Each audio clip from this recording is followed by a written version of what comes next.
Business Talk. In 1 hour 30 minutes, we provide listeners with up-to-date information and insights into various aspects of business and finance. We engage in insightful discussions with local and international business leaders, economists, entrepreneurs, and other professionals. John Love FM 105.1.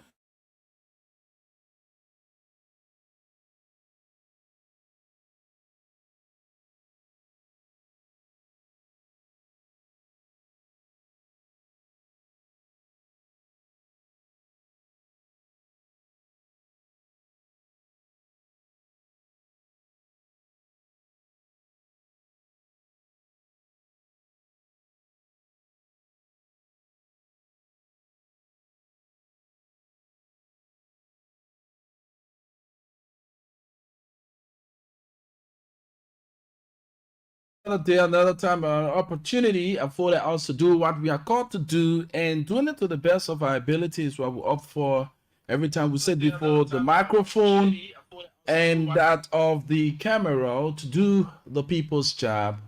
Enlighten your minds on those things that has to do with the business climate in Liberia. For those of you who are business people, you are business oriented. Maybe you've gotten into business and having played the role you should have played, or put in those strategies that you should have put in to get your business to a higher level. Some of you have reached higher levels, but get to understand lacking few things that giving you the tough time. Business Talk is here to do just that for you. Enlighten your minds, give you a clear understanding in what to do and what not to do.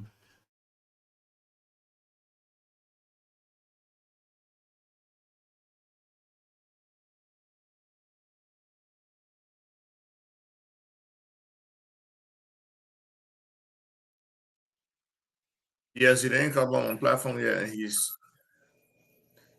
freezing. Phillips and Mr. Alva Topa Jr.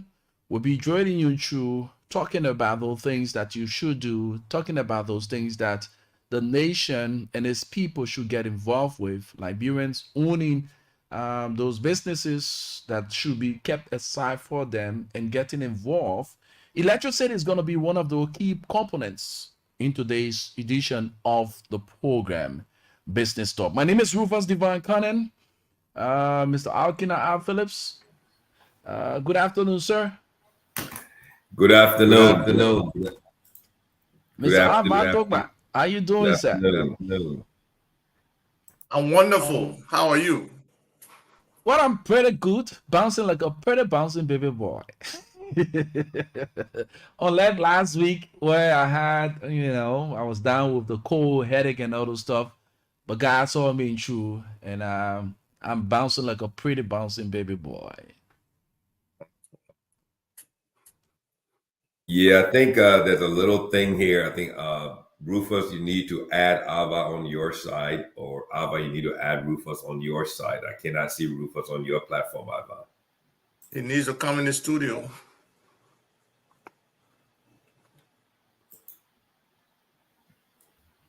Rufus, join my studio. Aries Tenwa, how are you? Definitely, Aries, you're definitely somebody who needs to come on the show to talk about you and your people.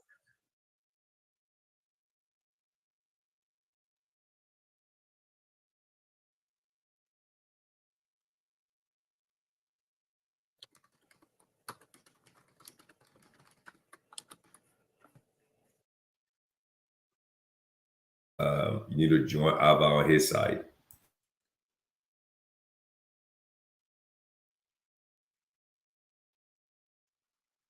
Well, he did drop off on yours, so maybe it could be a electricity problem or connectivity or something. Yeah, the internet Bennett was still bubbling through.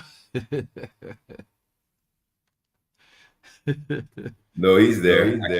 I can see Rufus on his side. Because you need to. I come and join Ava. Sir. And we need to just how we have the LNN directly on here. We need to do that. Get his his stuff added to the yeah. Thank you. It'll be very, very important. That's what I was telling him. It will make a difference. Yeah. So we won't have those kinds of feedback from the both ends. It will just be synchronized. While we go live on here, it will also be on his page directly. So there will be no need of him going live, creating a screen.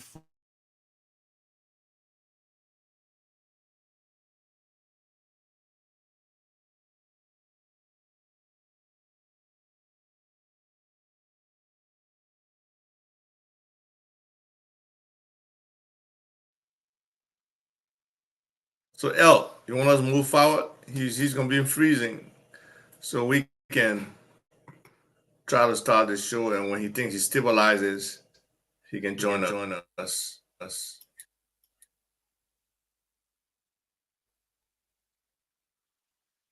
So what do we have in store for our people today?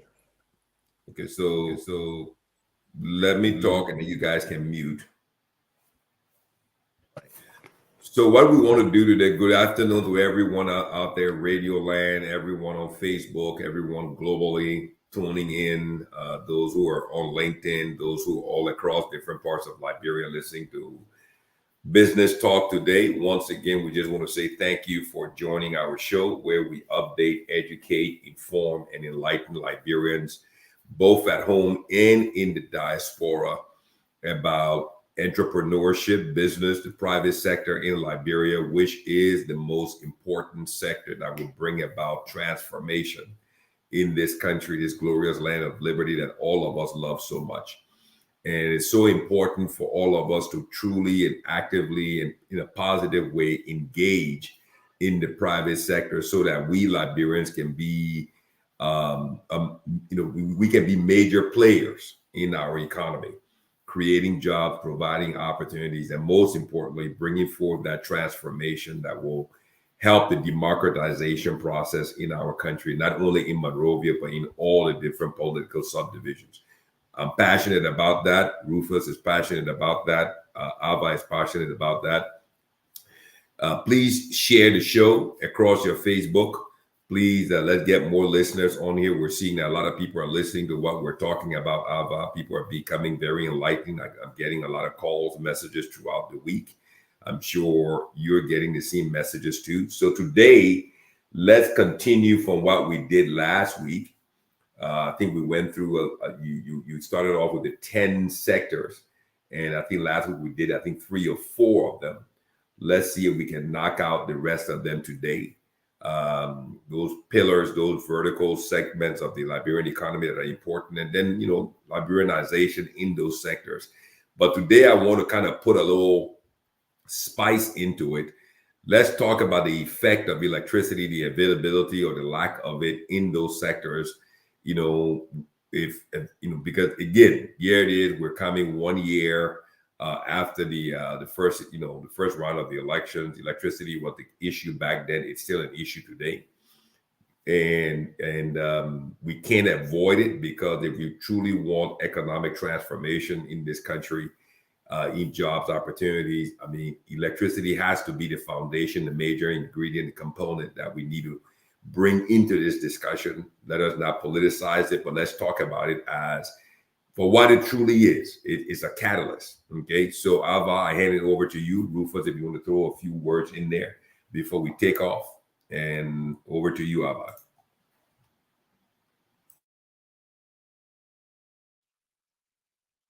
Wonderful, thank you. As we all know, these topics are very critical. There are areas where jobs can be created, the economy can be stabilized, more Liberians can get to have a share or a piece of the pie in the economy. So, discussing them is very critical. And, you raised the point of the impact of the, those 2 binding constraints tend to restrict things that need to be taken seriously, especially approached in a very strategic way. nobody, we understand not being able to, make some achievements, but we're not saying every road should be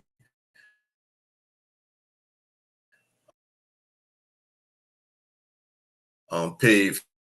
Make roads that in corridors that many of these things can happen in. So it's about thinking, it's about strategy, it's about planning the right way, it's about execution, and it's about commitment to the task. So if we can really get people committed to these activities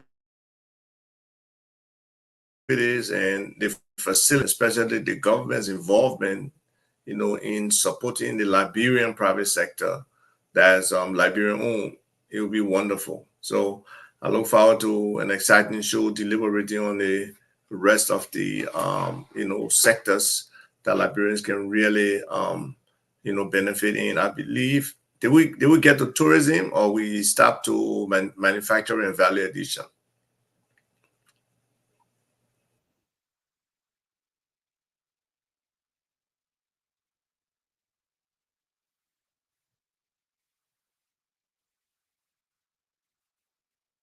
Who did who did agriculture first? And then did we do forestry? Did we do forestry? Okay. So now we had manufacturing value addition. I think that's where your input on electricity is critical. So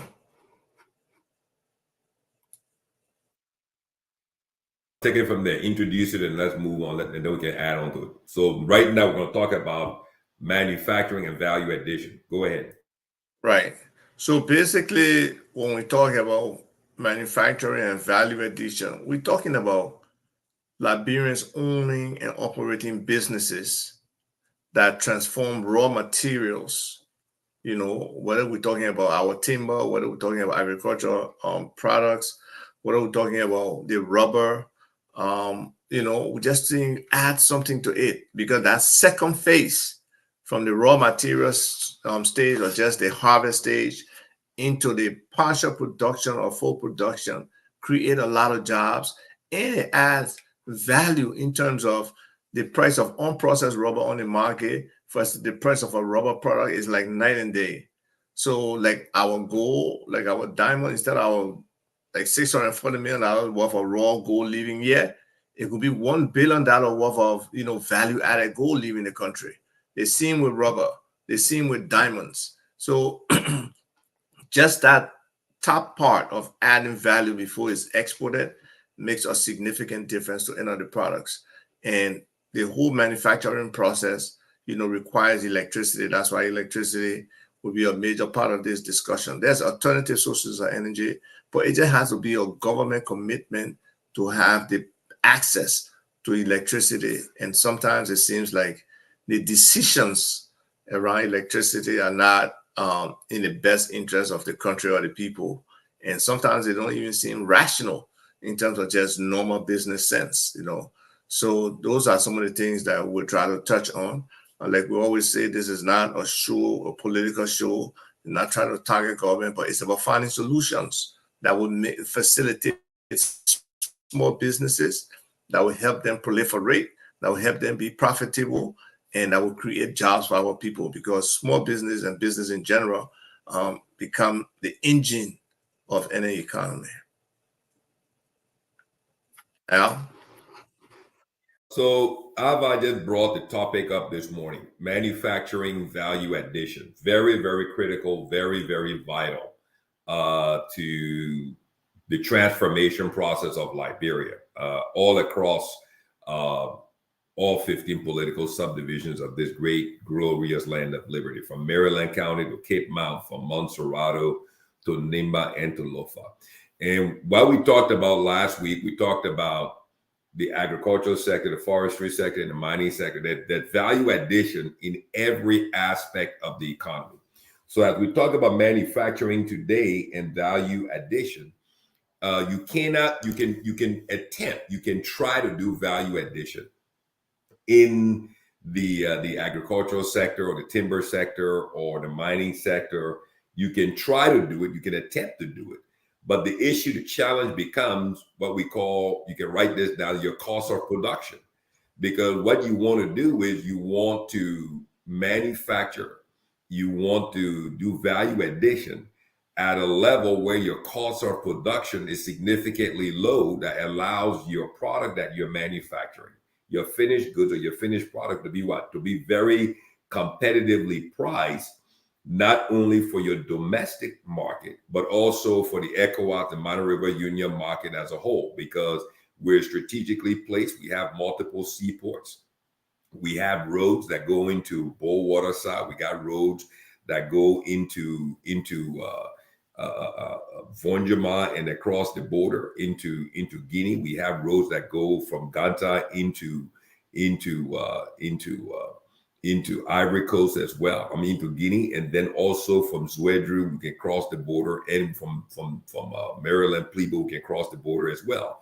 So what you want to do is you want to make sure that your cost of production is competitively priced, so that you will be able to meet the competitiveness of the local Liberian market. Why is that important? Because you have importation. We talked about importation a couple of shows ago. You have people importing goods from the US, from the EU, from Canada, from Asia, coming into Liberia. So how are you going to compete? But value addition is a critical aspect of the economy.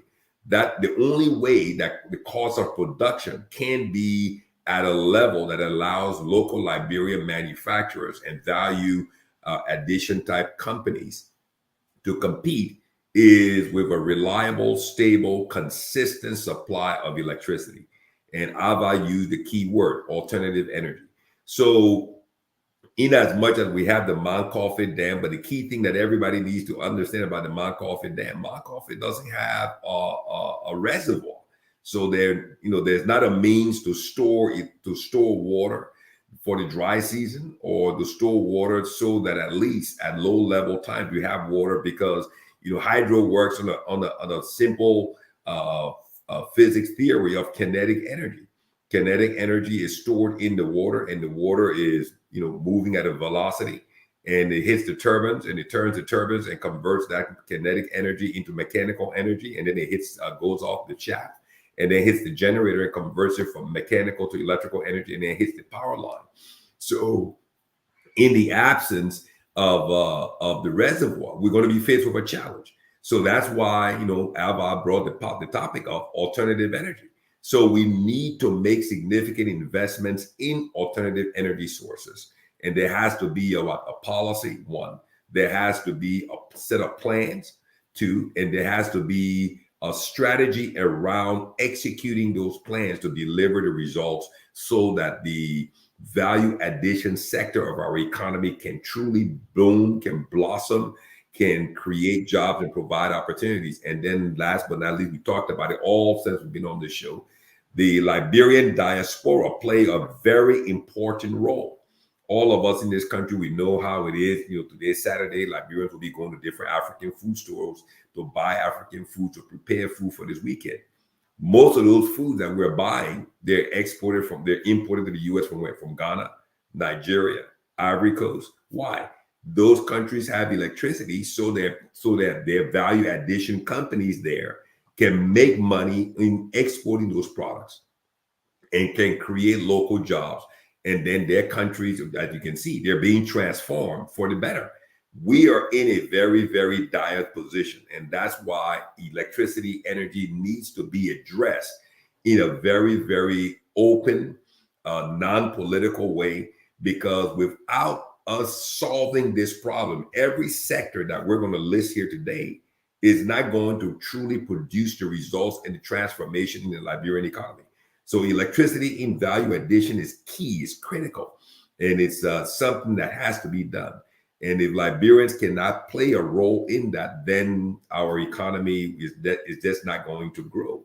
And that's where the expats, the foreigners who have the money, will be able to buy the generators, pay for the fuel, and then pass the cost on into the market, and then we'll have high prices of locally manufactured goods.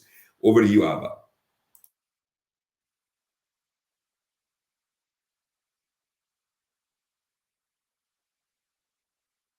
Thank you. Please bear with us as we go through this last transition day of muting and unmuting. But yes, you made the point. You see, our neighbors and others who are producing and exporting those things, like I said, if the cost of production is higher than us, either we have to narrow our profit margin to be competitive with them on the ethnic food market that's a multi-billion-dollar market here in the US and Europe and other places where people want our ethnic food, or our stuff will be on the shelves for a long time and will not turn over as expected. Then without that also constant electricity for value addition, it affects the production, right? Given the situation.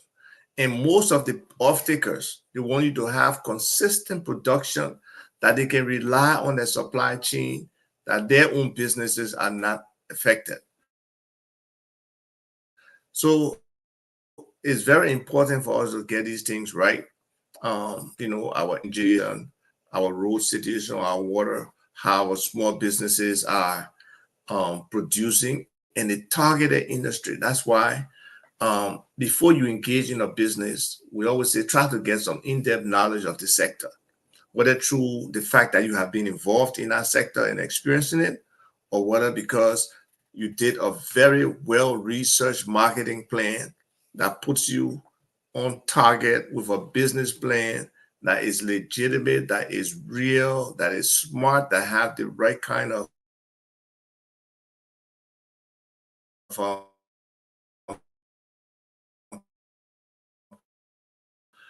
realistic estimates in there that you can track happening.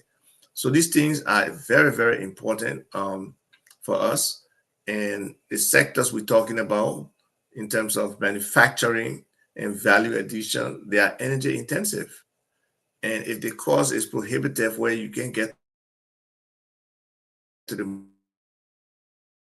market and compete, successful government has to really be focused on providing the infrastructure, the necessary baseline that they can start off from to be successful. And energy is one of those key things. So where we get our energy, how we get our energy, they have to be looked at, and we build a holistic strategy around them so that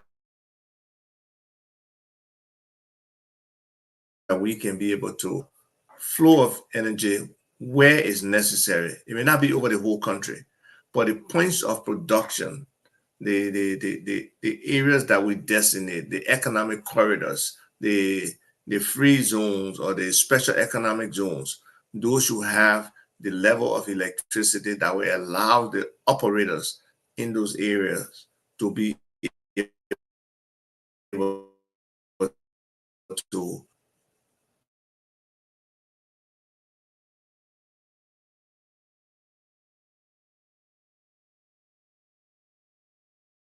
Ava, let me just come in here for a second. Let's take, you talk about value addition, right? Let's just, and on this energy issue, let's just pick one sector, which is a major part of Liberia export earnings, is a major segment that creates thousands of jobs. It's also related to agriculture. It creates jobs both in the agricultural sector as well as the seaports. And the topic is what? Is rubber. Rubber has been a major export for Liberia for many, many years. The major rubber company in Liberia is what? Is Bridgestone Firestone, where I was born and raised. My entire family was born and raised there. When you read the history of Firestone in Liberia, you come to realize that Harvey Firestone did something, as a visionary, playing a very important role in the U.S. economy, because rubber was very important for the U.S. economy to grow. Why? Because rubber played a major role in the transportation sector. So the transportation sector of the U.S. economy, the trucking and the vehicle market industry in the U.S. could not really grow without what? The availability and the supply of rubber to make the tires, to make the trucks run and the cars roll on the highways. So What did Harvey Firestone do? When he came to Liberia to plant the rubber, the focus is of what? His focus was not just to plant the rubber and tap the rubber and, pull it into the factory and let it coagulate and then cut it up and then export it raw unprocessed. He understood that the value addition process was critical for his what? For his profitability. For his profitability, because his number one partner in this business was a guy called Henry Ford. But that's why in Firestone growing up, all the vehicles in Firestone were all Ford cars. So he already had a customer, in your terms, an off-taker for all of this rubber. So what did he do? He brought in the U.S. Army Corps of Engineers, and they were the ones that designed and built the mini hydro that we see today. I'm 58 years old, and this thing is still been turning from the time of my birth. And, all the guys who were listening to this program today from Firestone, they would testify that Firestone doesn't have one wooden pole across the farm distributing power. They're all cement poles made right there in the engineering yard in Habel. So for someone who to this day, 100, Firestone came to Liberia in 1926. We got 2 more years, less than 2 years, and Firestone will be 100 years old in the Republic of Liberia. And the key investment for Firestone is not the rubber trees, it's the mini hydro. Because the hydro is the supply, constant, reliable, consistent supply of electricity that supports their value addition at the factory there in Harbel that allows them to make a technically specified rubber, TSR, to export to all of their off-takers and allowing them to be profitable, because for all practical purposes, their production cost is significantly less. That makes them competitive in the global marketplace. So it's right back to what we're talking about. Energy, electricity is key, and Firestone Liberia is the number one example that crystallizes this. Okay, so let's go to the next level. The rubber industry across Liberia is one of the biggest sectors. In every county, there's a rubber farm. In every county, that rubber farm hires hundreds of people to tap the rubber. And then guess what? Those guys have to pull that rubber and carry it to Firestone to sell it to Firestone to buy it. But guess what?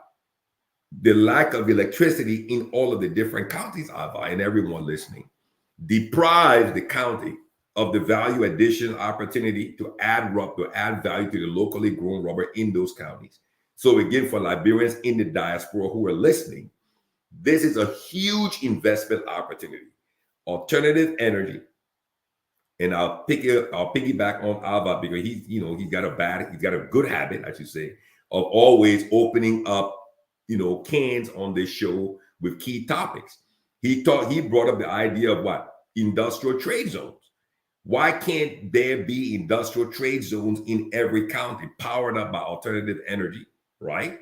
That will then attract foreign Liberian diaspora investments into those trade zones to invest in alternative energy, right? To power it up 1 megawatt, 5 megawatt, whatever the case is. And then it is in those trade zones, you then build your value addition factories to process cassava, to process edo, to process pepper and everything, to process dry fish and, whatever, cashews and everything else. This is so fundamental. And I can't understand why it is so hard for some people to wrap their minds around it, to understand it. And, and that's why value addition is so critical to our country's transformation and the creation of jobs and the providing of opportunities is so critical. It's so critical. Energy, electricity is key, but it has to be done from a position of knowledge and understanding as to how everything ties together. So I just want to add that in there so people can kind of, understand what makes Firestone successful, why, and for the rubber sector, if the rubber growers associations, if some of them are listening, they need to understand, Firestone is not, it's not your enemy, but Firestone is also an opportunity for you to look at it and say, hey, we got all of this rubber. We're all Liberian growers. Why can't we leverage our production with a bank that will then take our product? Last week we talked about leveraging.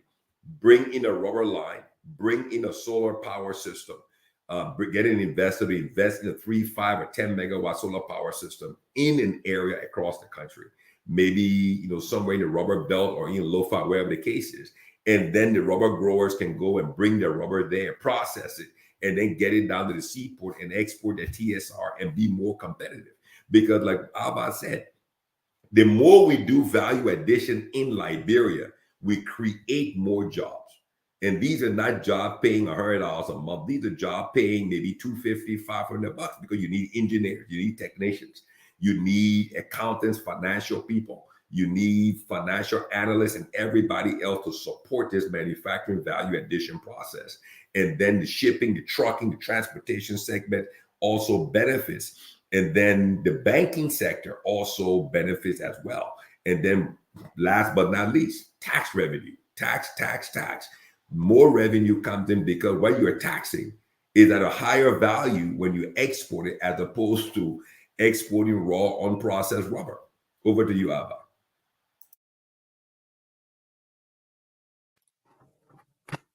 So I wanted to ask you a question. How much power is the hydro at Firestone producing? Do you know? Yeah, the hydro there, I know that they have four turbines, and I think each of those turbines are right around about, I think it's the last time I checked. We used to go there when we were little for field trips. All of the guys here on Facebook who are from Firestone tell you. I believe it's 2.5 megawatts per turbine. There are four little turbines there. And they've been there. I believe the first one came into service, I think 1946, something like that. They've been upgraded. They've been, but it's right around about 10 megawatts. And that power supplies Harbel, okay? And then it supplies Dusa, where the hospital is. It goes down to Division 16, where I grew up as well, called Botanical Research. And it is in that same Division 16 that Firestone has their rubber wood value addition process for all the old rubber trees that they take and they process it and they export it to buyers like IKEA and things like that. So the amazing thing is this, Abba. The amazing thing is this. All of the examples that we need for transformation in this country doesn't exist outside Liberia. It's right there. I mean, imagine that. You can get in a car from Monrovia today, go to Harbel, take a car from Harbel, go to Cotton Tree, take a car from Cotton Tree, and go to the hydro. And the amazing thing is, the electrical engineer for Firestone, guess where he lives? The first house at the hydro. That's where his job. That's where he lives. That's how vital. That's how critical of an economic interest the hydro is to Firestone. To put the electrical engineer. His house is the house right there at the hydro. Right there. You can walk from his house down into the power plant. So when something happens, you get up and you walk there. When I was growing up in Firestone, there was a guy called Mr. Ward, BT Ward, Ben Ward. That was his job. He lived right there at the hydro. And that's the point I was trying to make. Mm-hmm. We have an airport not too far from Firestone. That's exactly right. Where we have a lot of open land. They own a lot of land around our area. That's exactly right. Go on, Ava. We in church. We have experimented with the integration of solar energy and food, right? Mm-hmm. So rather than just give the land to solar energy and say build a 2 megawatt station, you can elevate your solar panels and grow food under your solar panels. So you're harvesting both electricity and food in the same location. Mm-hmm. All right.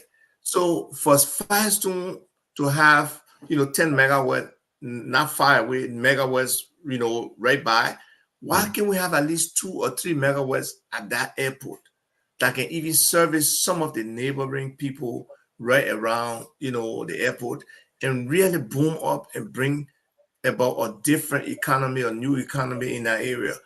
Because we just took a representative from the Ministry of Agriculture, just to make it simple, to a demonstration farm. Mm-hmm.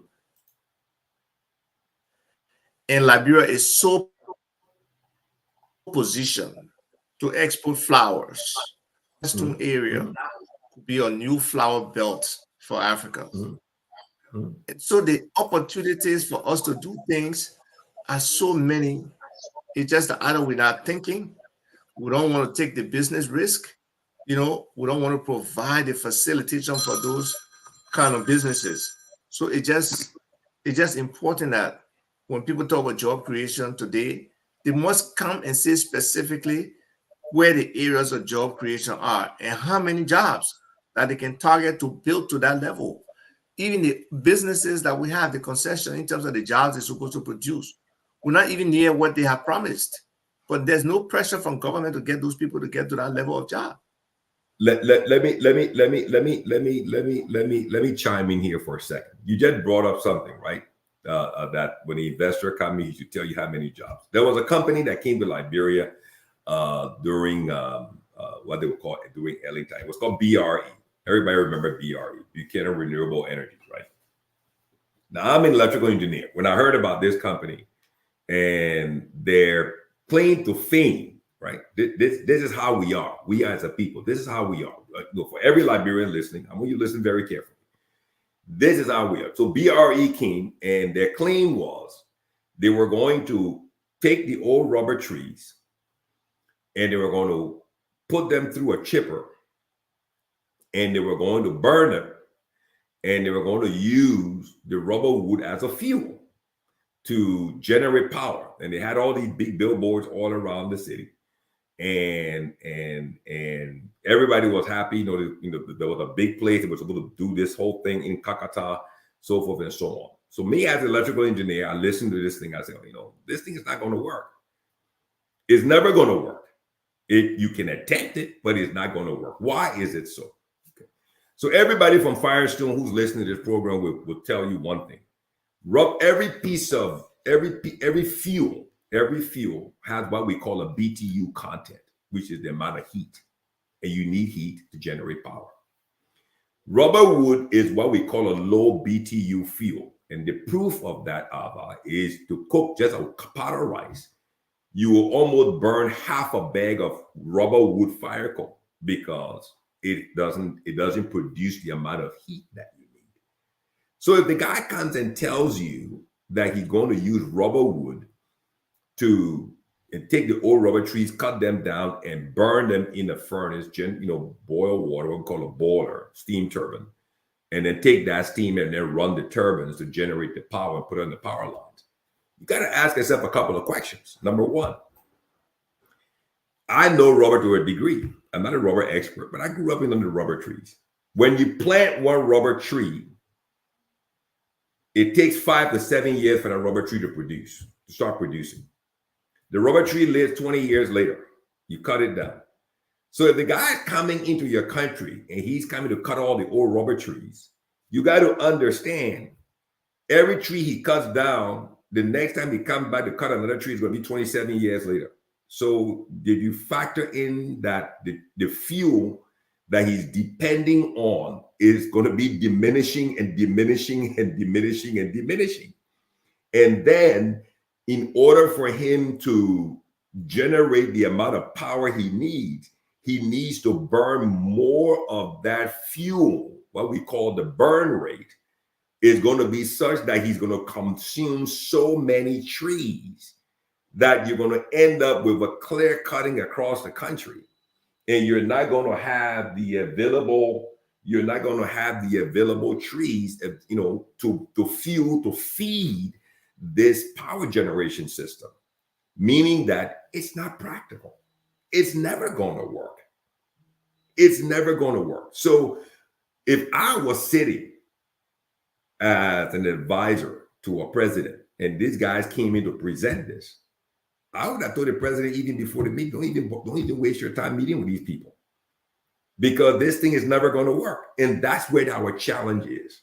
If an investor comes and he tells you he's going to create 300, 400, 500 jobs, ask him how.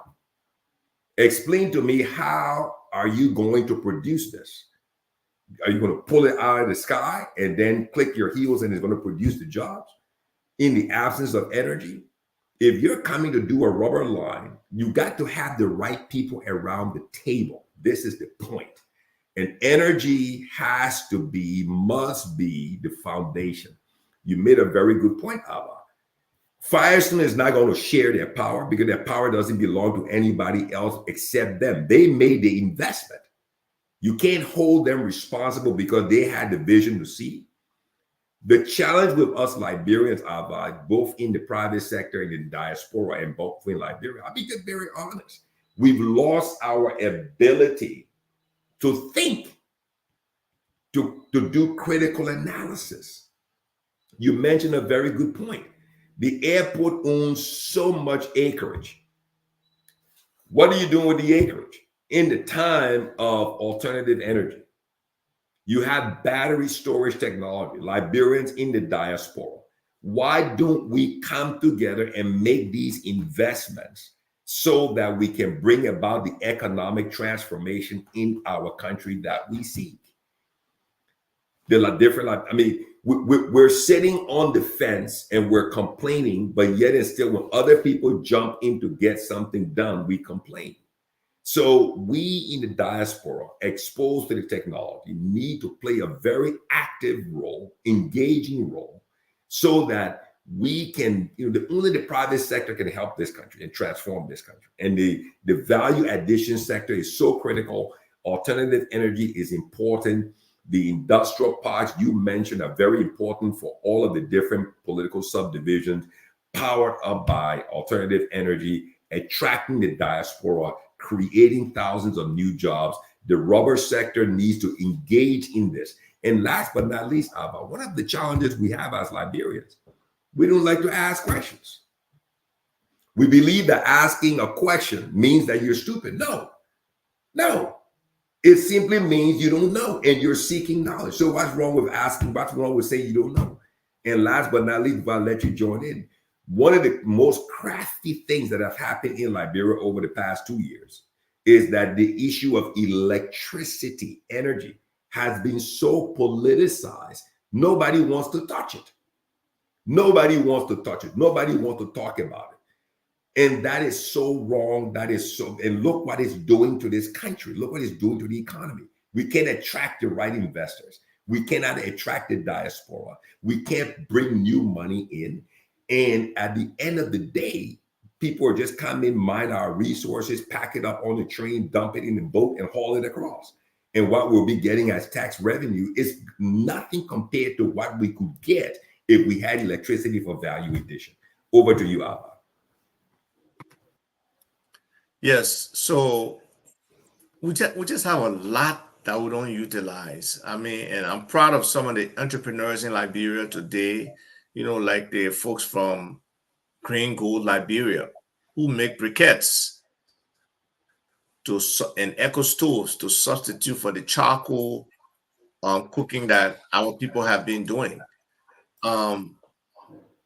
And through that process, they are recycling a lot of stuff, whether it's coconut husks, whether it's sugarcane, straws, palm kernel shells, all those different things. They are using it, okay? So that one area, if we focus on, and if we see as Liberians with support to drive out, and people, there's savings in there to convert from coal to those briquettes.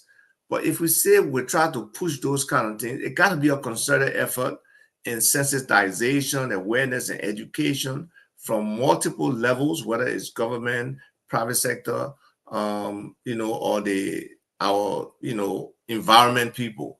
So those things are necessary. The same with fertilizer. We have a lot of organic waste all over. I think our organic waste probably makes up 50% of all the trash that we see around the country. If we just invest into a fertilizer program, an organic fertilizer program that uses, that kind of composting to create fertilizer for fertilized soil for our people to grow food better and strategically, pinpoint fertilization, not just go spread the whole field when you want to grow in maybe 20% of the field. So it's about precision agriculture. It's about moving the technology to a different level. And that's how value addition comes, because we're adding value to waste.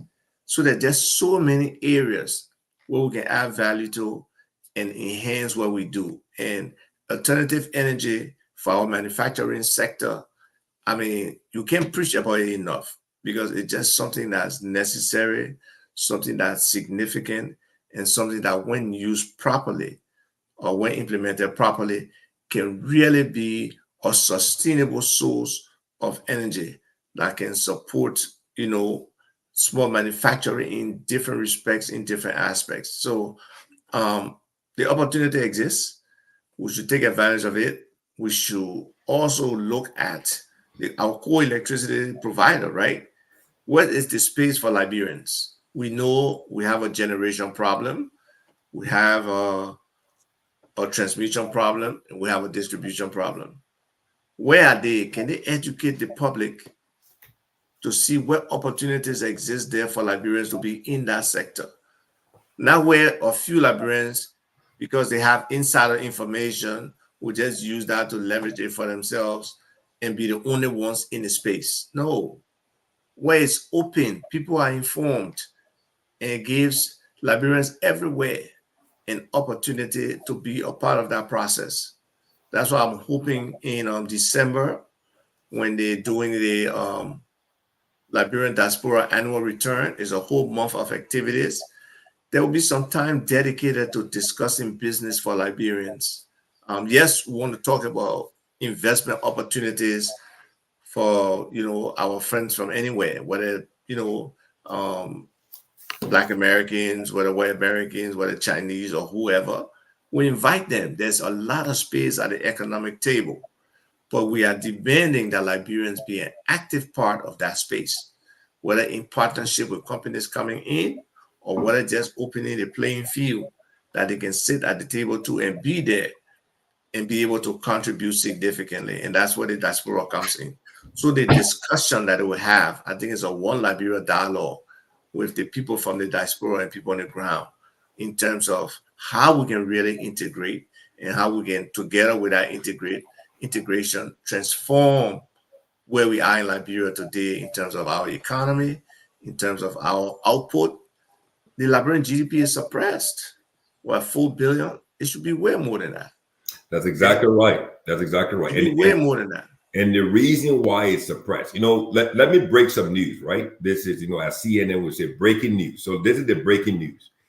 No serious investor who's originating from an industrialized economy, whether it's Indonesia, Malaysia, Canada, the US, the EU, Australia, no serious investor who has made his money, acquired wealth through the means of electricity or energy is coming to Liberia to do anything. Why? Because he cannot create wealth without electricity. Because, if the guy is coming from Malaysia, or he's coming from Indonesia, or he's coming from China, or he's coming from the US, and he's looking at Liberia as a serious place to invest, think about it. The wealth that this guy has, he was able to acquire this wealth through the means of electricity, energy that powered up technology, powered up value addition manufacturing in his business that allowed him to build an empire.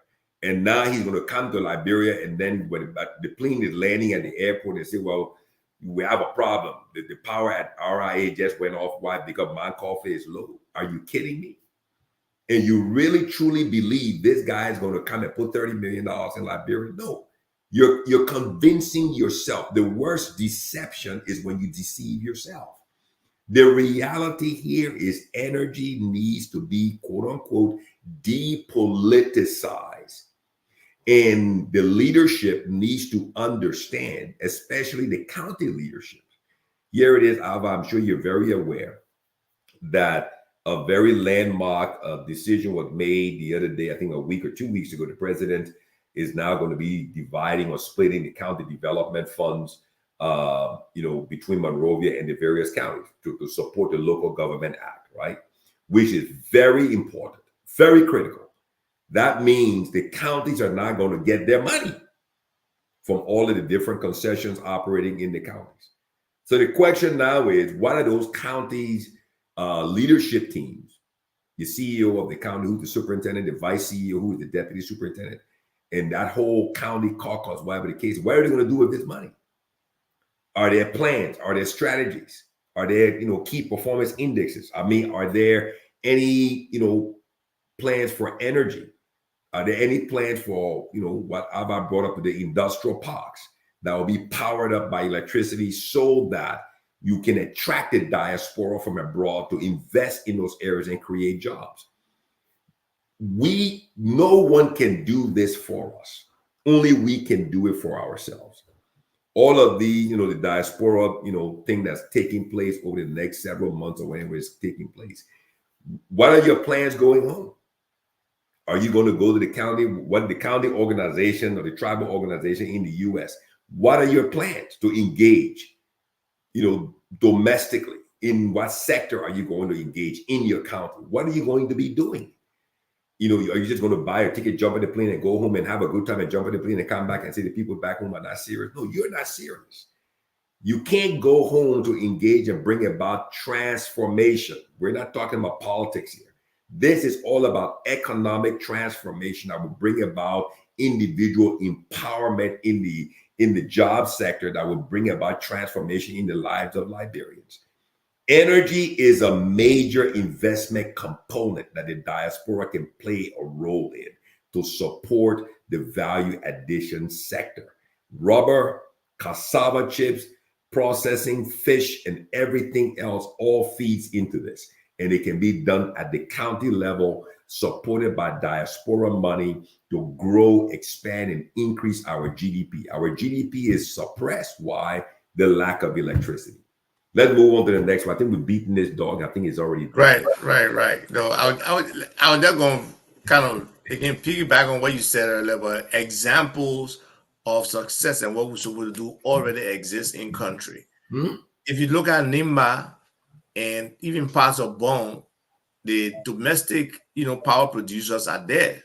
I don't know exactly the operation of a Flor Toma or Jungle Energy or whatever, but it's there. It's happening. So people can look at some of those models and say, this is what we can do in our counties.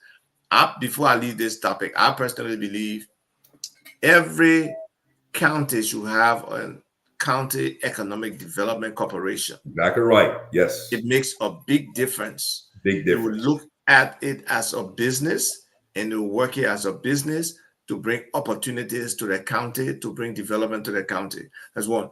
The second one is, and I had a discussion with a previous senator from Rivers today, and his suggestion is kind of in line. Look, over years, what has been the impact of the county development fund or the social development fund?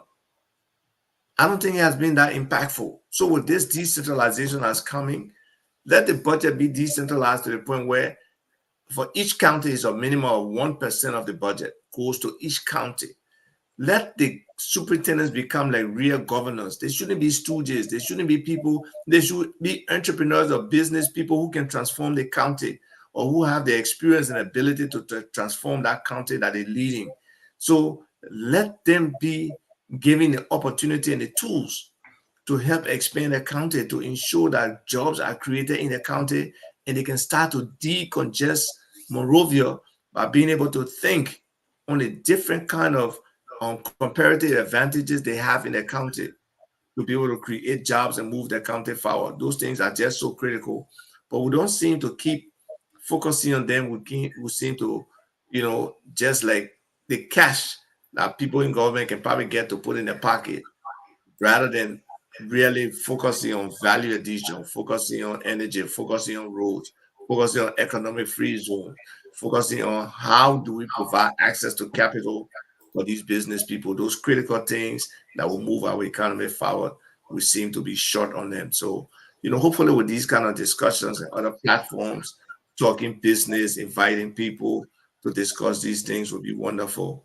I saw Avis Tenwa on, I think he's one of the leaders in the small business environment. I forgot the exact name of the organization, but I would think about it. But it's just good that people like that are listening, and hopefully in the next week as we start to schedule guests, somebody that I can come on who can relate the message, whatever he extracts from this, whatever he shares with us, more people can understand and he can take it back to his team and say, these are the things.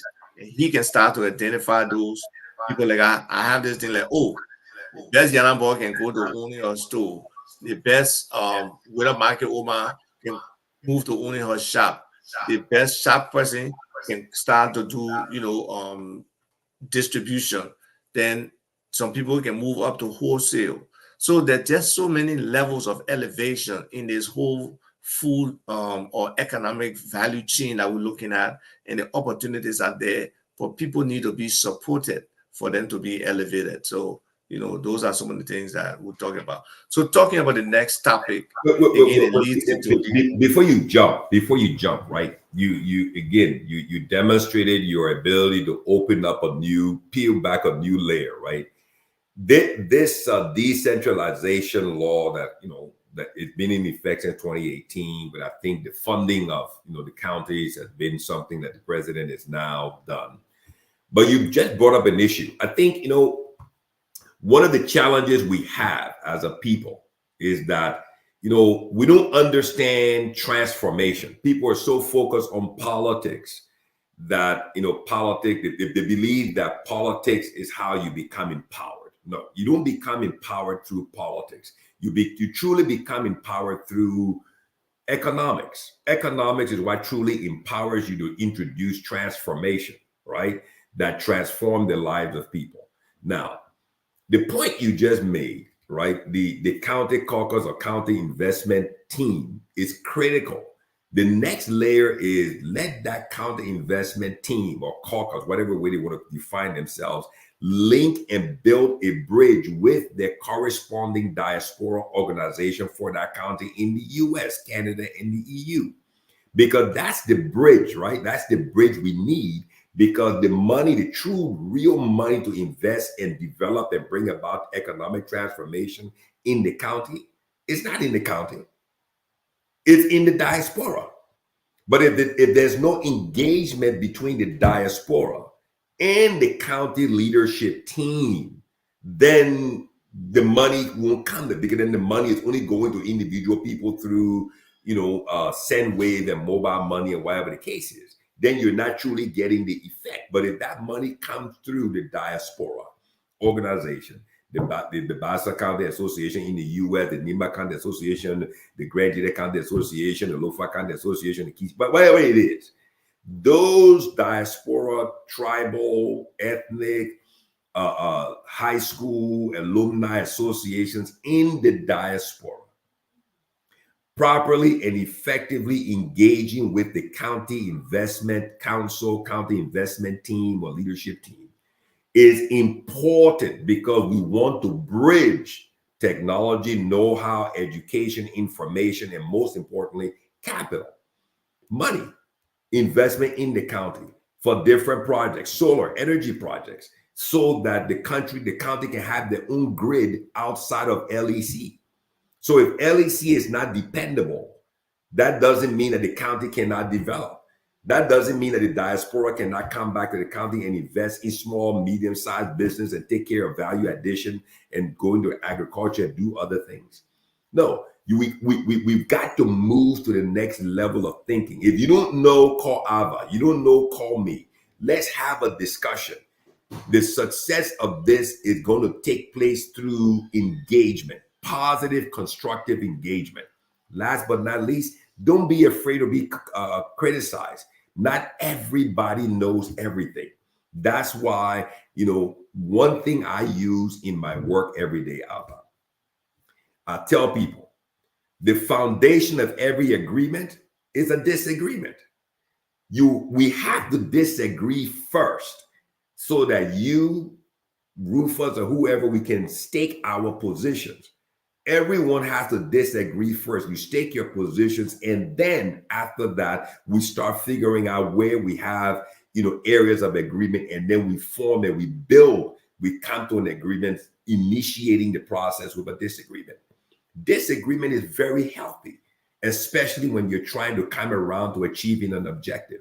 So that's enough said on this topic. Let's move to the next one. What's the next one there, Abba, after value addition? The next one is tourism. Tourism. So we know and we see our country is beautiful in many respects. So we believe there is untapped potential there in this whole tourism thing. I mean, the way other people in other countries respect beaches, we don't respect beaches like that. Because I know I live Rocktown and we used to go right to the beach in West Point there in Rocktown. And we don't respect our beaches all along the place. And we got pristine, beautiful beaches in the Southeast and other places that are just untapped. We haven't leveraged it. So people say, oh, we don't have the infrastructure. Yes, we don't have the modern infrastructure all over the country. But sometimes you can improvise to make things happen, or you can focus on where your strength is. So for example, I think ecotourism can thrive in Liberia. When I ran in River Cess in 2017, I spent 5 days walking the forest of River Cess from town to town. If we put some rustic huts and stuff along the way and build a pathway, forest of River Cess, and there are other places, Greenville, in Sino, in Grand Gita, in River G, in Grand Cru, in Maryland, we have nearly 40% of the tropical forest in this area. So it can be used for tourism, but and then we'll gradually build the other side, right? Our hospitality sector. We all know that service is poor in general in terms of customer service in Liberia. All right. So we built that. I heard a few years ago there was going to be some kind of hospitality school. I don't know if it ever materialized, but it's something our people need. The airport, we just saw the airport from the beginning of the construction of our airport, and it 49 million or whatever. We didn't get value for money, whether it's from the contractors or from the people who were letting the contract and stealing the money. We did not get that. But the fact is, we had a physical infrastructure that could be improved upon or at least maintained. Today, we see the leakage. From the last government, we did see the leakage, and we mentioned about the electricity issue. Nobody wants to come to a dark country. They won't come to the light first, then they go in the dark.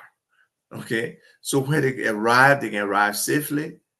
They can arrive without any, issues. And then they can go to their tourist destination. And we are capable of doing that. We just have to focus and decide that is what we as a people want to do to move our country forward. So tourism is open. It's an opportunity that exists for diaspora because, again, it's partnership. There are people on the ground who want to do this thing, but don't have the least investment, whether it's to get buses to take people on tours, whether it's, facilitating that tour location, or whether it's identifying some of these places. This one guy from one of the radio stations, I think he's from Blue Radio Station, Hard FM. He went around. There are a couple of waterfalls he discovered that I never knew anything about. Dynamic waterfall. The roar of the water just from him, taking the video was just so impressive. And then last night again, another person told me about another waterfall near somewhere in Nima and Bong, right near Zekepa. There's, the water flowing there that could be good for another hydro plant.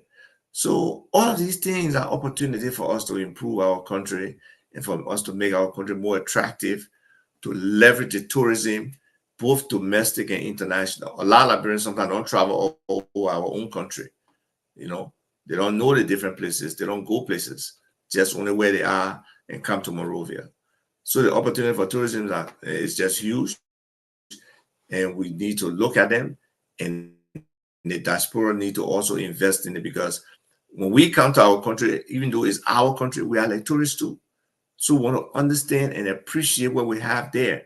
We got some historic landmarks. We got some historic former presidents whose graves will be wonderful sights for people to see, whose stories of how they started off in the U.S. before they crossed the Atlantic, or in Barbados or anywhere else.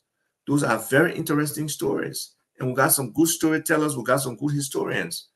They can serve as that foundation to educate people on it. So hopefully with this program that's coming in December, and we'll get some of the people to talk about what the opportunities are for small business within the Liberia Diaspora Annual Return program for the entire month of December, where some of the tools would be, where some of the guests would be going, could be opportunities for Liberian businesses on the ground to at least thrive in that month of December. Or some people who are not even thinking about going home could consider making a trip. So, Akina.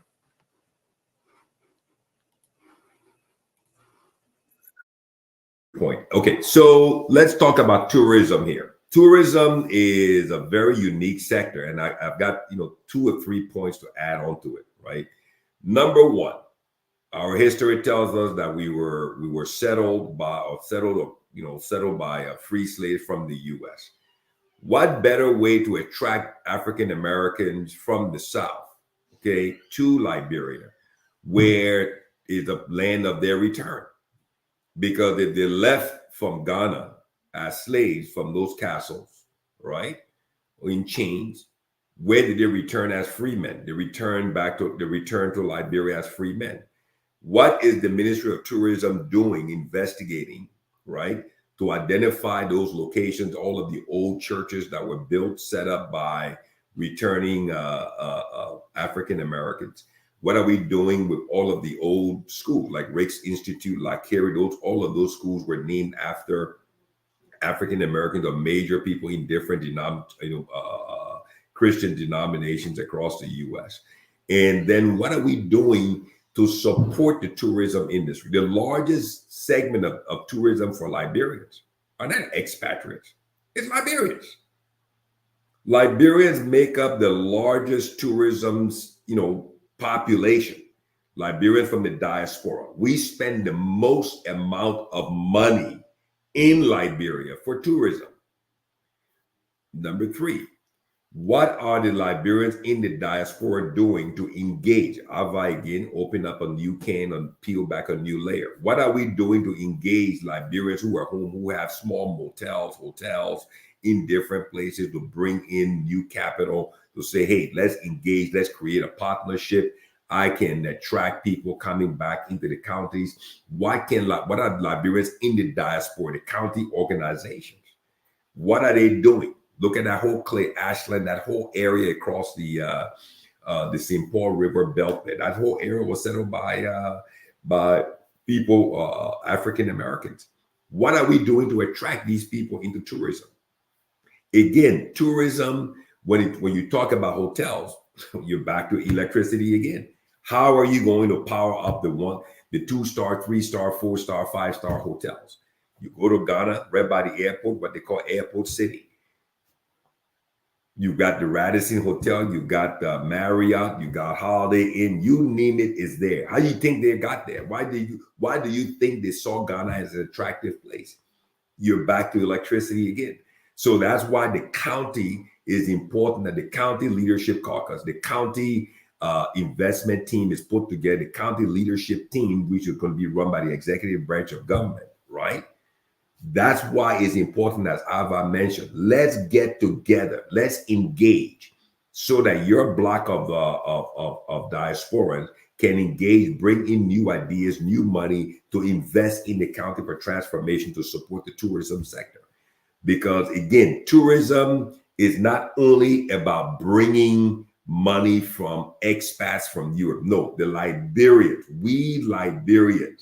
we make up the largest tourism sector in Liberia, but we haven't yet developed it to a level that will attract expats. That's the issue. When you look at Ghana, you've got more African Americans going to Ghana to invest in Ghana. Why do you think it is? You're back down to energy again. Why do you think the Ghanaian tourism sector is growing, booming? You think Ghana has more tropical rainforests where people will want to go on nature hikes than Liberia? No. We've got more tropical rainforests, virgin forests compared to Ghana. But where are you going to build the hotels? So the level of thinking, the level of creativity is just not there. We need to sit down. If you've got 300, 400, 500 acres and you're sitting on your deed in the U.S., you got your deed here in the U.S., you got 300 or 400 acres in Liberia. What are you doing with it? What are you doing with it? Why don't you turn it into a nature preserve? Why don't you invest, look for partners that you can leverage this deed so that you can be able to build, get investment for 500 kilowatt, 750 kilowatt, for 1 megawatt solar power plant. And then somebody can build a 10, 15, 20, or 30 bedroom motel, hotel, whatever the case is, and have the local people participating, cutting the road through the forest and setting up little palava huts where people can go on nature hikes. Expats want that's what attracts the expats. Monrovia doesn't attract them. What's there in Monrovia? What's there? There's nothing there to attract expatriates. Expatriates are attracted to nature. We have some, tropical bird species that are unique to Liberia. We looked at the bird watching in the U.S. It's a major group. Bird watchers. Google it, watch it. I mean, read up about it. Bird watchers that take trips to go to different countries to find, unique birds. It's a billion-dollar industry for tourism. What are we doing on that? What are we considering? Again, we've got to be creative. Creativity is the foundation for entrepreneurship. If you're not creative, if you're not thinking, critical thinking, if you're not, stimulating your ingenuity, if you're not making the contacts, asking the right questions, then our tourism sector is not going to grow. What are we doing with, all of that land that exists between Monrovia and Douazon and the airport? Why don't we have a tourism center? You go to Ghana, they got what they call the art center, right? You can go there or you can buy all your African clothes. Why should the people leave? They can't wait to Monrovia it doesn't exist. Why can't you got 30 or 40, 50 acres on the Robertsfield Highway? Why can't you leverage it and build a tourism center and then have all the guys who are doing carvings come there, rent their small booth, power it up with a solar power system, 300 kilowatt, whatever the case is, to have lighting and parking lot that people can come there and buy their different things before they catch their flight and go out. We've lost our ability to think. We've lost our ability to be creative. We've lost our ability to come together to engage in a constructive way, to build businesses, to build companies that would bring about transformation and create jobs in our country. And, electricity used to be a challenge before because of LEC, but now the technology in the alternative energy space has broken the chains and broken the shackles. So there's no more reasons, only excuses. Understand that. There are no more reasons why the country is dark. There are only excuses as to why the country is dark. So I think if we engage in that way, we can grow the tourism sector, and Liberians can play a major role, especially Liberians in the diaspora. Last but not least, the Airbnb, a transformative, business, created by entrepreneurs. Look at it today. Airbnb doesn't even own one apartment, but they control all the apartments. Airbnb doesn't own one house, but guess what? They control and manage houses globally. Imagine that. I mean, what level of creativity and thinking is that? Almost like Uber. Uber doesn't own a car, but Uber controls all the taxis and all the cars around the world. Imagine that. That level of creativity, using fintech, using, smartphones and everything else. We Liberians need to think. If you don't know, pick up the phone and call and ask. That's where it starts.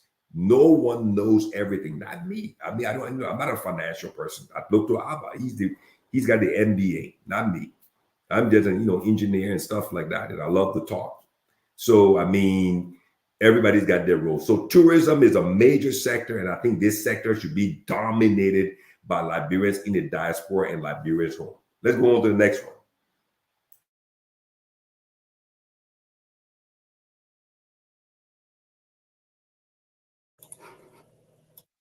Quickly before we move on, we just want to say thank you to those who are already in the sector. We want to say thank you to the Liberian National Tourism Association. Some of the people, they got Libasa, I know, I went there, they were even extending it, or they had already extended it over the river to the other side in Grand Bassa. So a lot of people are doing different things to push the sector, and we appreciate them. Somebody just built, I believe, a resort near Mount Nimba. It was very beautiful based on the pictures I saw. So some people are starting to invest, and you know, if we can do more of this stuff, identify those areas where even there can be some partnership. Now, most times, not one person doesn't have the money to do things. We got to find those people with like interests, and it takes some work. You know, it takes some discussion. It takes some deep discussion to find out whether that person is aligned with you in the direction you want to go, for you guys to be able to walk that journey together, because business is not easy. You can have some critical points where you don't even know where the next dime is coming from to pay mounting bills. And there has to be some solid foundation or relationship for you guys to be able to work together and do that. The next one is fishing and using our marine resources for the right reason. They got the green economy, now they got the blue economy, right? So there's a lot there. There's a lot. We had Mesurado before. For many who don't know, Mesurado was an international, you know, marine fishing company. We exported from Liberia. They were making significant dollars in the early days, processing fish on the ground. Today, people are taking our stuff off the ocean without consideration for even the baby fish. They just casting area has significant opportunity for us to add value and get money. The same fish where they take from our ocean and take directly to China or wherever is the same one we import and we pay huge money for. That should not be the case. Anybody who, you know, drive by those areas where the young people can fish, you see the difference in the cost of a big lobster from those young people versus buying lobster from the store. That's what value addition does for you. Okay? So if we were doing that on our grounds and empowering some of our young people who can fish, right now I believe a lot of the fisher people, especially in the counties, are from either, you know, Senegal or they're from Ghana or somewhere. They're not pure Liberians.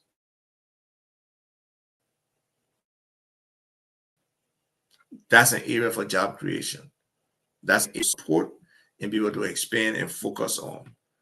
And just training our people right, fishing practices, you know, getting them, whether it's credit for them to get the right boats to ply the waters is critical. So there's just so much that we can do to move our country forward from an economic perspective. And definitely fishing and the fisheries is one of our key areas that we can use. Hopefully, we can ask the fishery boss to come on to see what has been their vision. How have they Liberianized? We are able to put fishing piers where pier, even women were drying the fish, you know, at a landing. So those opportunities, they can create another one down in the southeast. And then we look at the marine transportation. Okay, we got all these issues with roads. We had few big ferries plying the roads to get into the counties on the coast, and then have verticals that can go up country from the coastal area. We can ease a lot of transportation problems, but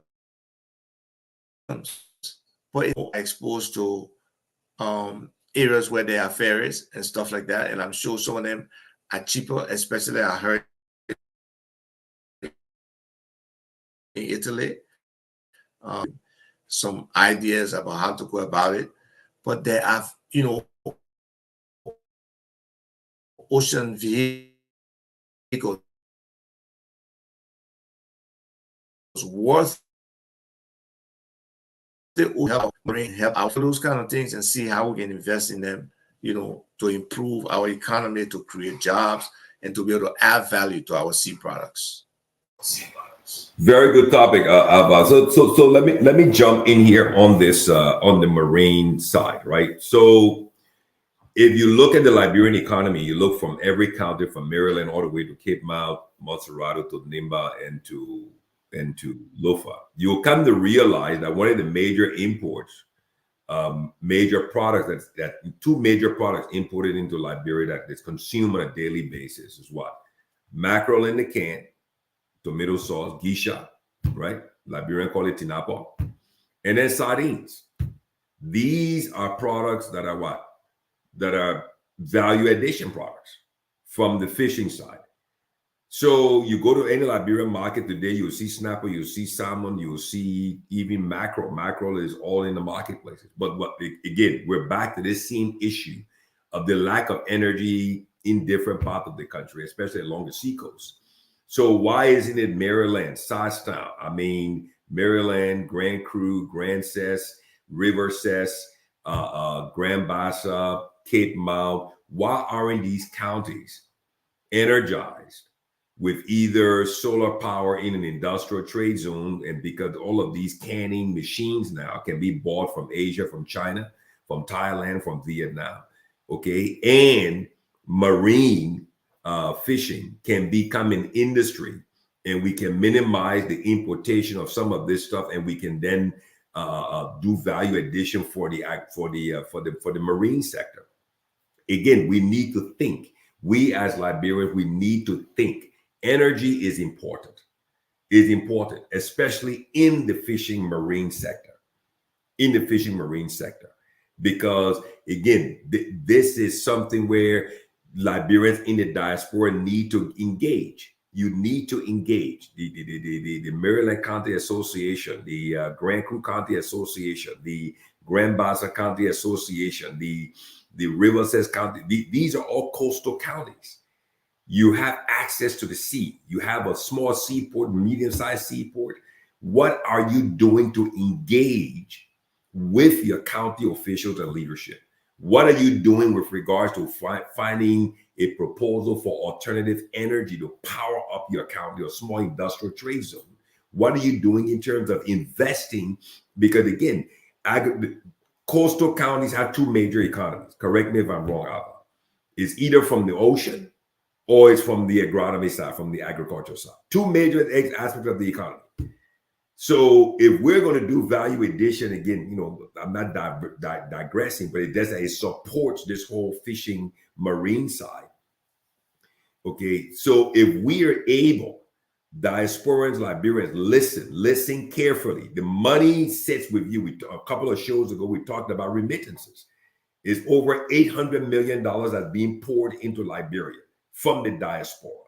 Why can't we target this money in the counties, organize ourselves here, leverage ourselves here, and invest in the counties at the levels that we will be able to stimulate growth and bring about transformation and use alternative energy as a means to empowering the marine sector? Because every new sector of the economy that you create in the counties creates new growth and new opportunities and more jobs. And it attracts more diaspora Liberians to invest in the county and brings about transformation.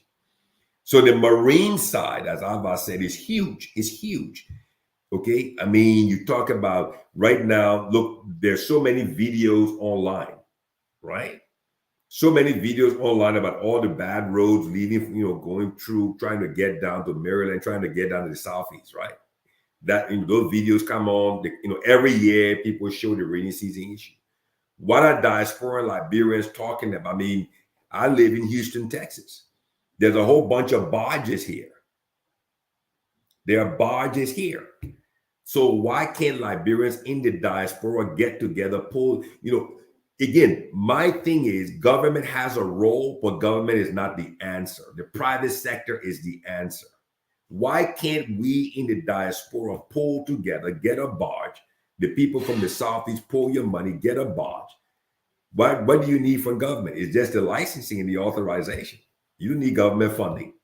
Bring your barge, pay your duty, get it on the waters, and then you cut that whole bad road issue up, and you pull products down to the Southeast. Is a major investment opportunity. Get the bankers to fund it, make a good proposal. You got the customers there. If the customers weren't there, then why the trucks are stuck on the road? You got to think.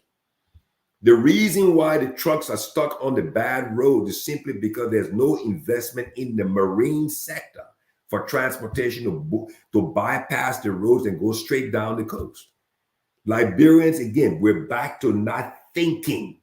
We're not critical thinkers. We in the diaspora have the funding. We've got the money.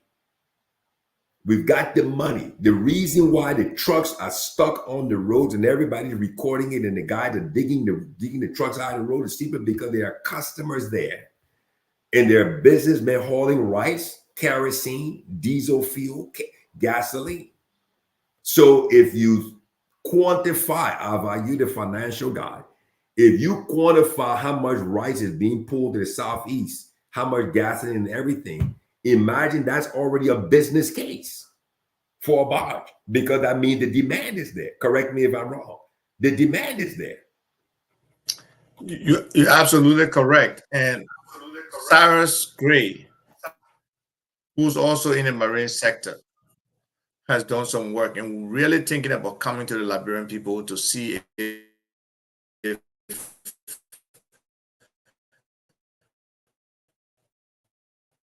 a business can be exciting. And, you know, or hopefully they would. I mean, look, I went to Greece.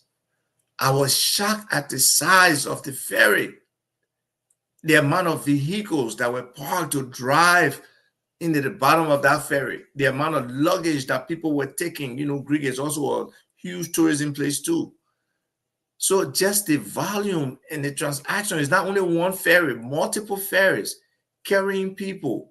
I'm not saying we just build that kind of traffic, but if we can just start something in that direction, it can make a huge difference for transportation on the coast.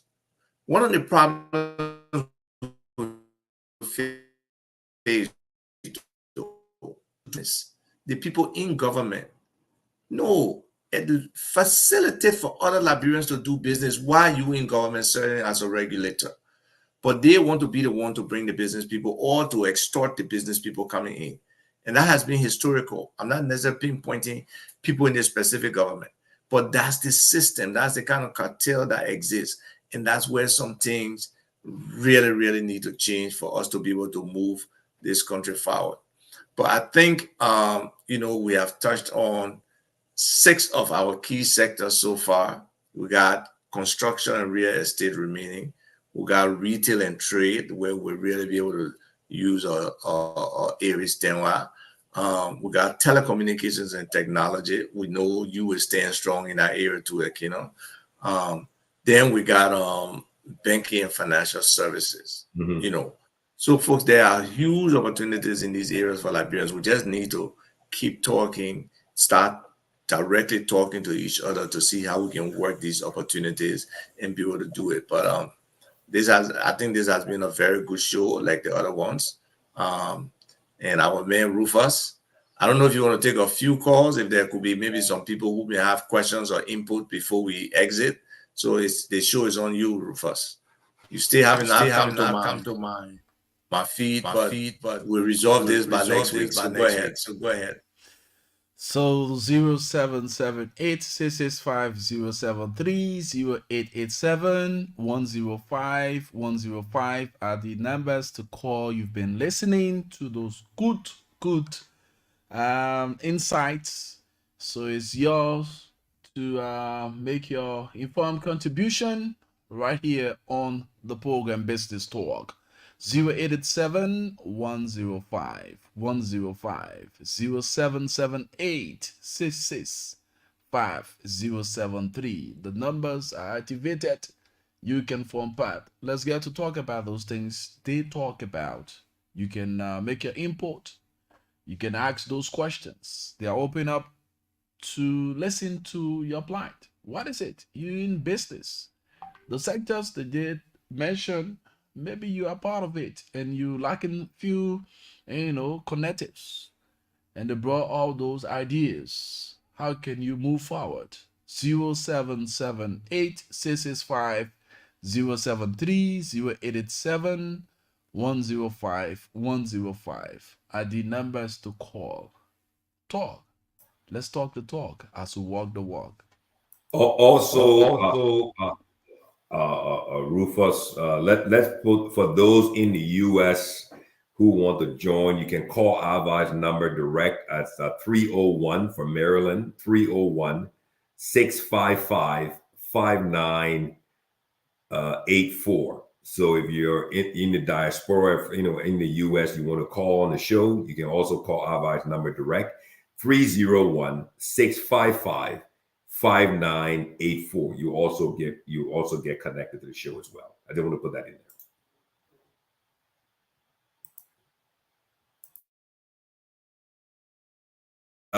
As we wait for callers to come on, I just wanted to say, Ava, one of the things that excites me about doing this show every week is that we're starting a process where we're actually talking, we're discussing, we're engaging. And I think there's been a general fear among Liberians in the diaspora to truly engage each other from a professional business perspective.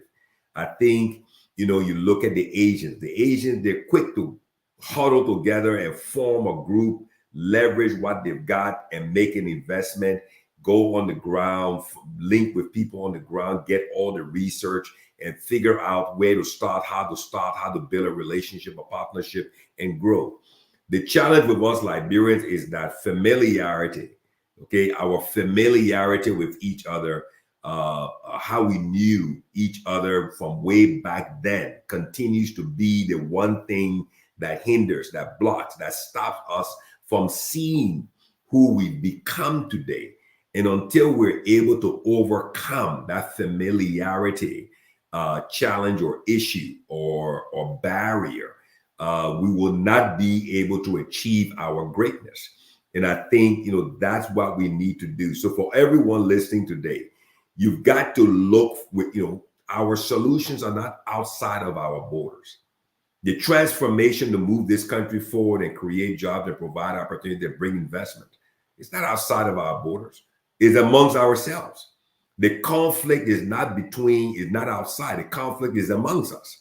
So until we're able to meet this, to understand this, and to engage professionally, we will not be able to move to the next level. I cannot engage Ava from the days from Sports Commission. No, that Ava is gone.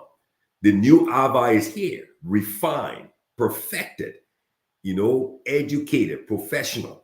That's the Ava that can help me for transformation to make an investment. Not the Ava for Crown Hill there running around there and stuff like that. Ava can do nothing for me. I got to engage the Ava today. I mean, correct me if I'm wrong, brother. Tell me the truth. The Ava from back then can do nothing for me. The Ava talk about today, that's the one I need to engage with, work with, because the one today has expertise, knowledge, and depth and experience that we can monetize it together with my expertise, and then we can bring about transformation in our country. You see, so until we're able to see each other from that perspective, we will always remain in this, waste and barren land, and in this wilderness. We're not going to be able to transform and move to the next level. So, so callers, call in. Don't be afraid to call in. We want to engage. We want to hear from you out there in Radio Land or on Facebook. Call in. We got some great comments on here. Very, very good comments on here. Colonel Deco say, good show. People's TV, John Conway, if you don't mind, let's set up a work session to get granular on how we order development. You're right. We need to build the core infrastructure. I think we said that it affects everything. Okay. Yeah. So I think, call in. I mean, if you're in Liberia, 0887-105-105, 0778-665-073, or you can, if you're in the diaspora, you can call Ava's number at 301-655-5984. We would really, really like to hear from callers today. Maybe people don't want to call Ava because I guess they're afraid to engage us. I don't know. Maybe they feel that maybe people are taking their notes. They're taking notes and they're writing things down. So I don't know why people don't want to call.